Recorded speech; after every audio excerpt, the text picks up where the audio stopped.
Tramp İranda rejimin dəyişdiyini, diplomatik danışıqların aparıldığını və qarşı tərəfin razılığa gəlməyə hazır olduğunu bəyan edib. İranda hərbi siyasi rəhbərlik böyük ölçüdə aradan götürülsə də, bunu Amerika prezidentinin dediyi rejim dəyişikliyi adlandırmaq çətindir. Çünki ölkəyə faktiki olaraq Sepah rəhbərlik edir və müharibənin də, danışıqların da gedişinə bu qruplaşma qərar verəcək.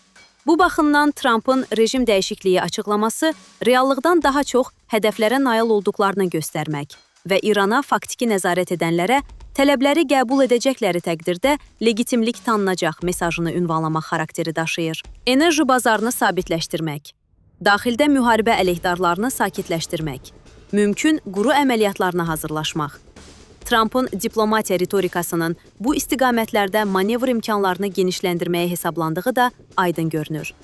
Axios nəşri yazır ki, Vaşinqton regionda vasitəçi ölkələrlə martın 26-sında danışıqlar aparmağı müzakirə edib, lakin Tehrandan cavab gözlənilir.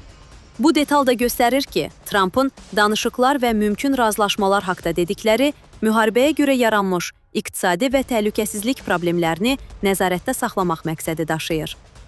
Amerikanın 82-ci Hava Desant Diviziyasını yaxın şərqə yerləşdirməyə, bölgəyə əlavə minlərlə əskər göndərməyə hazırlaşdığı haqqda məlumatlar yayılır. Bunun mümkün quru əməliyyatına, Xarq adasını və Hörmüz boğazını nəzarətə götürməyə hazırlıq olduğu aydındır. Danışıqlarla bağlı açıqlamalar fonunda mümkün quru əməliyyatına hazırlıq ABŞ-ın diplomatiya tərəfdarlarını fakt qarşısında qoymaq gedişi kimi də görünür. Tehran ya Vaşinqtonun hər şeydən imtina xarakterli danışıqlar çağırışına müsbət cavab verməli, ya da müharibənin yeni mərhələsi ilə üzləşməlidir. Mümkün razılaşma imkanları məhduddur. Amerikanın tələbələrini qəbul etmək İran rejimi üçün məğlubiyyət deməkdir. Bu qədər döyüşdükdən sonra razılaşacaqları qeyri-real görünür. Total müharibə taktikası ilə hərəkət edən İran rejimi bütün itkilərə rəğmən qalib gələcəyini düşünür. Xüsusilə Hörmüz boğazındakı üstünlükləri fonunda. Sepahın nəzarəti fonunda rasional düşünənlərin təsir imkanlarının olmaması İranla nəinki Vaşinqtonun tələbləri çərçivəsində danışıqlar aparmağa, ümumiyyətlə ortaq məxrəcə gəlmək perspektivlərini də sual altına salır. Bu reallıqlar İranla danışıqları müşkülə çevirib, hətta çox az ehtimal olan masada hansısa razılaşmanın praktikada icrası çətindir. Hərçənd İran sülhün əldə edilməsinin tərəfdarı kimi öz tələblərini də irəli sürə və masaya bu şərtlə gələcəyini elan edə bilər. Trump'ın diplomatiya mövqeyini çətinləşdirən amillərdən biri də İsrailin müharibənin mövcud şərtlərdə dayandırmaq istəməməsidir. Qəribə mənzərə yaranıb. İki düşmən tərəf, Sepah və İsrail danışıqlara qarşıdır. Yaxud mümkün razılaşmaların məhz onlar tərəfindən sabotaj ediləcəyi istisna edilməməlidir. Bütün bunlar İran müharibəsinin yeni mərhələyə keçəcəyi və daha uzun müddətli prosesə çevriləcəyi risklərini ön plana çıxarır. Trump'ın Tehranın israrla təqsib etdiyi, münaqişəyə son qoymaqla bağlı məhsuldar danışıqlar aparılıb açıqlaması və İranın enerji resursları və elektrik stansiyalarına zərbələri 5 günlük təxirə salması bir-biri ilə əlaqəli olan birdən çox məqsədə hesablanmış diplomatik manevr kimi qiymətləndirilə bilər. Birincisi, enerji bazarındakı böhranlı vəziyyətə təsir etmək. Trump'ın açıqlamasından sonra neft qiymətlərində müşahidə edilən enmə də bunu deməyə əsas verir.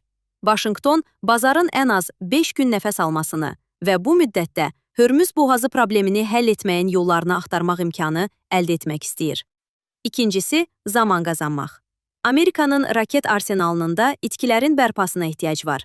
Eyni zamanda müharibənin gedişi, yeni fazaya keçilməsi, yaxud ilkin hədəflərə nail olunması ilə kifayətlənmək haqqda qərar verilməlidir. Üçüncüsü, müharibə haqqda həm Amerika daxilində, həm beynəlxalq müstəvidə müxalif mövqe qarşısında mövqeyini gücləndirmək. Amerika administrasiyası bir tərəfdən dialoq tərəfdarı kimi çıxış edir, digər tərəfdən İranın qəbul etməyəcəyi şərtləri, Hörmüz boğazının açılması da daxil olmaqla əvvəlki tələblər irəli sürməklə müharibəni bitirməyə çalışdığını nümayiş etdirir. Tehranın qəbul etməməsi, ki belə olacağı bəlli idi, hücumları yeganə çıxış yolu olduğu argumentini gücləndirə bilər.